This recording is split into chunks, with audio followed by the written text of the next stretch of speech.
பாத்திரம்லாம் சுத்தமாக விளக்கி முடிச்சாச்சு. ஃபஸ்ட்டு காட்டும்போது இந்த இடத்துல மழை போல் பாத்திரம் அங்கேயும் பரப்பி அசிங்கமாக கிடந்துச்சு. இப்போ வந்து நைட் படுக்கும்போது இந்த மாதிரி தான் க்ளீன் பண்ணி வச்சுட்டு படுப்பேன். ஒரு பாத்திரம் இருக்கக்கூடாது, காலைல அப்படியே காஞ்ச மாதிரி இருக்குமா, அந்த மாதிரி ஆக்கிட்டேன்னா இந்த மாதிரி தான் பிடிக்கும். அதே மாதிரி பாத்திரத்தை இந்த மாதிரி கவுத்து வச்சுருவேன். கொஞ்சம் ஸ்பீடாக விளக்குவேன்.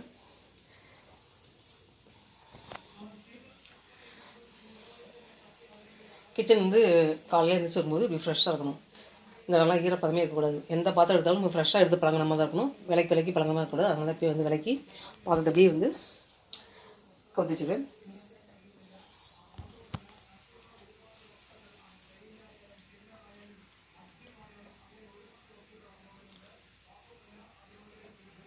பாத்திரம் தேய்க்கும் அதே மாதிரி. ஏன் இப்படி என்னோடய பாத்திரங்கள்லாம் அப்படி பளபளன்னு இருக்குன்னா, காரம் தேங்காய் அரைச்சி விளக்குவேன்.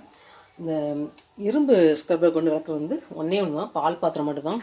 இந்த பாத்திரம் மட்டும்தான் வந்து ஸ்க்ரப்பர் போட்டு விளக்குவேன். ஏன்னா வந்து பால் வந்து நம்ம காய்ச்சி திக்காக இருக்குமா, அப்படியே படிச்சு போய் பார்த்தீங்களா, இதுக்கு ஒரு கோட்டிங் வந்து ராவிட்டு அதுக்கப்புறம் தேங்காய் வச்சுக்கணும். இப்படி தான் செய்வேன்.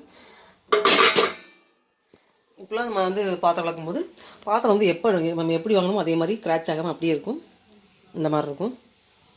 ஆனால் பாத்திரம் நம்ம கவுத்தும் போது கவுத்தி வைக்கும்போது தண்ணி வடிச்சுன்னு இருக்குது. அடுத்து கவுத்தும் போது ஈஸியாக இருக்கும். அதில் வந்து நம்ம கவுத்துற ஸ்டாண்டு துருப்பிடிக்காது. இந்த மாதிரி தான் நான் யூஸ் பண்ணுவேன். அப்படியே நான் சமையல் பண்ணுற கிச்சன் மேடையை பார்க்கலாமா? நான் சமையல் பண்ணுற கிச்சன் மேடை இதுவும் இந்த மாதிரி தான் சுத்தமாக தான் இருக்கும்.